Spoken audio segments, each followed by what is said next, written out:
Hello everyone, स्वागत है आप सभी को आपका अपना YouTube channel Azhar study campus YouTube channel पर। तो दोस्तों, जैसा कि आप लोगों को मालूम है कि चैप्टर वाइज जो क्लासेस है मैथमेटिक्स का वो कंप्लीट हो चुका है। तो आप चैनल पर जाके प्लेलिस्ट में देख सकते हैं। तो आज हम लोग स्टार्ट कर रहे हैं प्लेटफॉर्म के वॉल्यूम 1 से, जो रुक्मिणी पब्लिकेशन का है उसका वॉल्यूम 1 से हम लोग शुरू कर रहे हैं प्रैक्टिस सेट, जो कि आज हम लोग चर्चा करेंगे हिंदी लैंग्वेज पर। यानी हिंदी का 20 सवाल है। आपका हिंदी का भी मिलेगा और बाकी तमाम जो सब्जेक्ट उसका भी मिलेगा, जैसे कि आपका जीके हो गया, कंप्यूटर हो गया, रीजनिंग हो गया, मैथ हो गया, इस तमाम और इंग्लिश हो गया। इन तमाम का आपका प्रैक्टिस सेट करवाया जाएगा। तो चैनल पर बने रहे और वीडियो को पूरा देखें और कमेंट बॉक्स में नीचे बताएं कि आपका कितना सही हुआ और कितना अटेम्प्ट किए, उसमें से कितना सही हुआ और कितना गलत हुआ। तो चलिए आज का पहला सवाल देखते हैं। जैसे कि सवाल आप देख सकते, सवाल आपको दिख रहा है। सवाल दिया है कि यति का क्या अर्थ है, और इन सभी के लिए 4 ऑप्शन आपको दिया हुआ है। ठीक है, तो हम पहला ऑप्शन देखते हैं। पहला ऑप्शन दिया है चरण। तो हम आप जानते हैं कि चरण मतलब क्या होता है। जैसे कि हम लोग कहते हैं ना गांव में कि चरण स्पर्श कीजिए बुजुर्गों का, बड़ों का। यानी चरण मतलब होता है पग या पैर। आपका हो जाएगा पग, हो जाएगा पैर, हो जाएगा चरण का मतलब।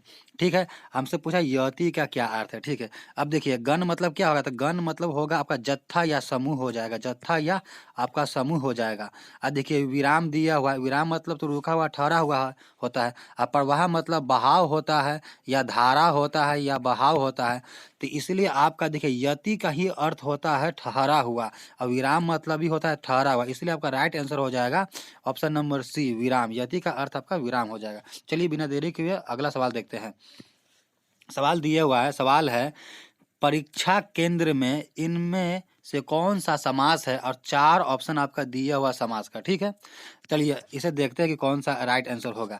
देखिए दिया है परीक्षा केंद्र।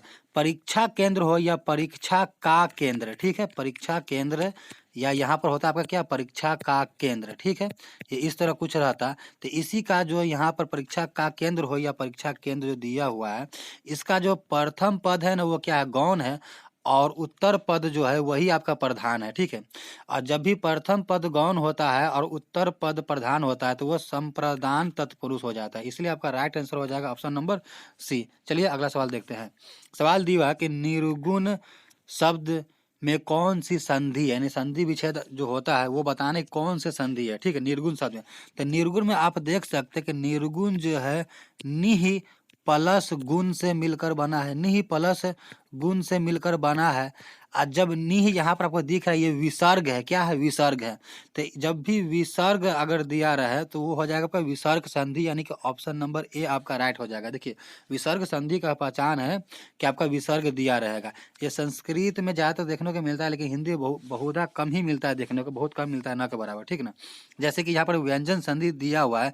तो व्यंजन संधि कब होता है, जब व्यंजन व्यंजन कर मिलकर अगर बना हुआ कोई शब्द रहता, या स्वर प्लस व्यंजन मिलकर बना रहता तब। स्वर संधि कब होगा, जब स्वर प्लस स्वर शब्द से मिलकर बना हो तब स्वर संधि। स्वर प्लस व्यंजन, स्वर प्लस व्यंजन हो या व्यंजन व्यंजन हो तब व्यंजन संधि। ठीक है, और जिसमें विसर्ग आ जाए वो विसर्ग संधि। तो इसलिए आपका राइट आंसर ए हो जाएगा। चलिए अगला सवाल देखते हैं। सवाल दिया है त्रिभुवन शब्द में कौन सा समास है। देखिए त्रिभुवन में आपका क्या है, संख्यात्मक मान दिया, पहला जो दिया हुआ है त्रिभुवन शब्द में, जिसमें पहला आपका अक्षर जो है त्रि है। क्या है, त्रि। जब भी आपका संख्यात्मक अगर प्रथम पद जो हो संख्यात्मक हो, यानी कि त्रि हो, द्वितीय हो, प्रथम हो, चतुर्थ, इस तरह करके, तो वो होता है द्विगु समास होता है। द्विगु समास का पहचान होता है कि किसी शब्द का प्रथम पद क्या हो, संख्यात्मक हो। यानी यहाँ पर त्रि क्या है, संख्यात्मक है, इसलिए आपका द्विगु समास आपका राइट आंसर हो जाएगा। अगला सवाल है दांत गिनना, और दांत गिनना मुहावरे का अर्थ आपसे पूछा गया है। देखिए तो दांत गिनना का सिंपल अर्थ आप दिमाग भी लगा सकते हैं यदि पता न हो तब भी। जैसे कि खस्सी को जानवर का दांत देखकर उसका उम्र का पता लगाया जाता है, इससे आप कह सकते हैं कि दांत गिनना मतलब हो जाएगा उम्र पता लगाना या उम्र का पता लगाना। इसलिए ऑप्शन नंबर बी आपका राइट आंसर हो जाएगा। चलिए अगला सवाल देखते हैं। सवाल है जो न जाना गया हो, इस वाक्यांश के लिए सही शब्द कौन सा है? ये अनेक शब्दों के लिए एक शब्द है। जो न जाना गया हो क्या हो जाएगा? अज्ञात हो जाएगा, कि ज्ञात जाना गया हो। न जानिए कोई वर्ड नहीं था, उन जान कोई वर्ड नहीं होता है, कोई शब्द नहीं होता है, तो अज्ञात आपका राइट आंसर हो जाएगा ऑप्शन नंबर ए। चलिए अगला सवाल देखते हैं। दिए गए विकल्पों में से कौन सा विकल्प फूल शब्द का समानार्थी है, यानी पर्यायवाची है, यानी सिनोनिम्स है? देखिए ये वोकैबुलरी है, वोकैबुलरी आपको याद है तो अच्छी बात है, नहीं याद है तो आपको रटना पड़ेगा, वोकैबुलरी रिवीजन करना होगा बार बार। जैसे कि इंग्लिश में वोकैबुलरी होता है सिनोनिम्स, इसी तरह यहाँ हिंदी में सिनोनिम्स यानी समानार्थी यानी पर्यायवाची शब्द दिया हुआ है। तो फूल का जो आपका होता है, तो हम कुछ बता देते हैं। जैसे फूल का होता है आपका पुष्प भी होता है फूल का, ठीक है, फूल का पुष्प भी होता है, फूल का आपका कुसुम भी होता है, फूल का आपका कुसुम भी होता है, इस तरह होता है। और सुमन भी होता है, इसलिए आपका राइट आंसर हो जाएगा ऑप्शन नंबर ए, सुमन हो जाएगा। तो चलिए अगला सवाल देखते हैं। आगे आपका दिया हुआ सवाल कि हे राम मेरी रक्षा करो, ठीक है, क्या दिया? हे राम मेरी रक्षा करो। तो हम क्या कर रहे हैं यहाँ पर इसमें बोला कि इस वाक्य में कौन सा कारक है, देखिए ध्यान दीजिएगा, कारक पूछा है। तो हे राम मेरी रक्षा करो, हम क्या कर रहे हैं? पुकार रहे हैं, संबोधन कर रहे हैं कि हे राम मेरी रक्षा करो, हम पुकार रहे हैं यानी कि संबोधन कर रहे हैं, इसलिए यहाँ पर हो जाएगा संबोधन कारक आपका राइट आंसर हो जाएगा, जो कि ऑप्शन नंबर डी आपका राइट आंसर हो जाएगा। तो चलिए अगला सवाल देखते हैं। सवाल है महादेवी वर्मा की कृति यामा क्या है, ये बताना है। देखिए तो ये तो आपको पता अगर होगा तभी बता सकते हैं कि महादेवी वर्मा की कृति यामा क्या है। रेखा चित्र संग्रह है, या काव्य संग्रह है, या संस्मरण संग्रह है, या कथा संग्रह है। अगर जानकारी नहीं है तो नहीं बता सकते आपको। अगर ये इसका चैप्टर पढ़े हुए होंगे महादेवी वर्मा के कृति यामा के बारे में जानकारी, तभी आप बता सकते हैं। तो हम थोड़ा सा आपको बता देते हैं। देखिए महादेवी वर्मा जो है 1982 ईस्वी में यामा के लिए ज्ञानपीठ पुरस्कार इसको मिला था, ठीक ना। 1982 ईस्वी में ये यामा कृति जो है इसके लिए ज्ञानपीठ पुरस्कार मिला था। किसको? महादेवी वर्मा जी को मिला था, ठीक है। और महादेवी वर्मा जी ने कई मतलब लिखे हैं लेख, जैसे कि एक अतीत के चलचित्र भी लिखे हैं, अतीत के चलचित्र भी लिखे हैं, अतीत के चलचित्र लिखे हैं, स्मृति की रेखाएं लिखे हैं, इस तरह कुछ लिखे हैं, ठीक ना। तो यहाँ जो आपका राइट आंसर हो जाएगा, ये कृति जो यामा जो है ना, ये क्या है? ये काव्य है, जो लिखे हैं कृति यामा, ये क्या है? काव्य है, इसलिए काव्य संग्रह आपका राइट आंसर हो जाएगा। चलिए अगला सवाल देखते हैं। यहाँ पर दिया कि चांद का मुंह टेढ़ा है, इनमें से किस कवि की रचना है? ये चांद के मुंह टेढ़ा जो है किस कवि की रचना है, किसने लिखा है, ये आपको बताना है। और 4 ऑप्शन आपको दिया हुआ है। तो देखिए ये जो लिखने वाले कवि जो है उनका हम नाम बता दें। पूरा नाम उनका है गजानन माधव मुक्ति बोध नाम है, ठीक ना। गजानंद माधव मुक्ति बोध, इसलिए आपका राइट आंसर हो जाएगा मुक्ति बोध, ठीक है। चलिए अगला सवाल देखते हैं। सवाल दिया है कि इनमें से कौन सा शब्द उपमा का पर्यायवाची शब्द नहीं है? उपमा का पर्यायवाची शब्द नहीं है, सो पूछा है। यानी कि इन 4 में से 3 पर्यायवाची होगा और एक जो है आपका पर्यायवाची शब्द नहीं होगा। तो चलिए हम समझते हैं। पहला ऑप्शन है खाद। देखिए खाद, देखिए उपमा मतलब क्या हो जाता है कि आपका उपमा मतलब हो जाएगा सादृश्य, यानी एनोलॉजी मतलब कि मतलब मिलता जुलता, मिलान हो जाएगा। ये असादृश्य क्या होता है? एनोलॉजी क्या होता है? आपका मिलता जुलता, यानी कि हम उसमें क्या करते हैं? तुलना ही करते हैं, इसलिए तुलना भी आपका इसका पर्यायवाची हो जाएगा। खाद जो है ना, खाद जो है ये आपका अलग हो जाएगा, पर्यायवाची नहीं होगा, इसलिए आपका option number A right answer हो जाएगा। चलिए अगला सवाल देखते हैं। सवाल है प्रलय का विलोम शब्द निम्न में से कौन सा है, ठीक है। और 4 ऑप्शन आपको दिया हुआ है। प्रलय का विलोम शब्द पूछा है, ठीक है। तो प्रलय का आपका सिंपल सी बात लगा सकते हैं कि प्रलय मतलब जैसे जनरली हम लोग कहते हैं कि प्रलय हो गया, तो प्रलय का उल्टा क्या हो जाएगा? सृष्टि हो जाएगा।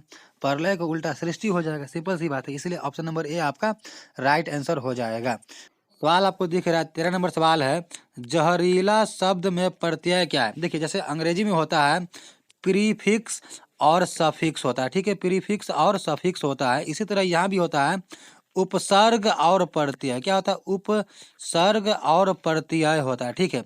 तो उपसर्ग होता है वो जो शब्द के पहले लगता है वो उपसर्ग होता है, और जो शब्द के अंत में लगता है उसे सफिक्स यानी प्रत्यय कहते हैं। तो जहरीला शब्द में लास्ट में क्या लग रहा है? ईला, इसलिए आपका ऑप्शन नंबर ए हो जाएगा। देखिए ईला सी में भी दिया हुआ है, लेकिन जब भी ये संधि विच्छेद करेंगे अलग अलग होगा।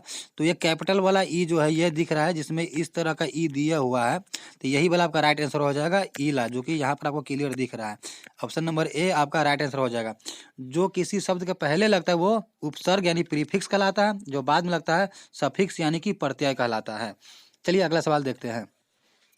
14 नंबर सवाल आपको दिख रहा है। सवाल है त्रिपुरारी का सही संधि विच्छेद कौन सा है? 4 ऑप्शन आपको दिया है, डायरेक्ट इसका संधि विच्छेद कर लेंगे आप। क्या त्रिपुरारी, तो त्रिपुरारी का हो जाएगा त्रिपुर प्लस अरी, त्रिपुर प्लस अरी, जो कि आपको ऑप्शन नंबर ए में दिख रहा है, इसलिए ऑप्शन नंबर ए आपका राइट आंसर हो जाएगा। चलिए अगला सवाल देखते हैं। सवाल है जितेंद्रिय का सही संधि विच्छेद कौन सा है? तो जितेंद्रिय का हो जाएगा जीत प्लस आपका इंद्रिय हो जाएगा। क्या हो जाएगा? जीत प्लस इंद्रिय, इसलिए ऑप्शन नंबर सी आपका राइट आंसर हो जाएगा। चलिए आज का अगला सवाल देखते हैं।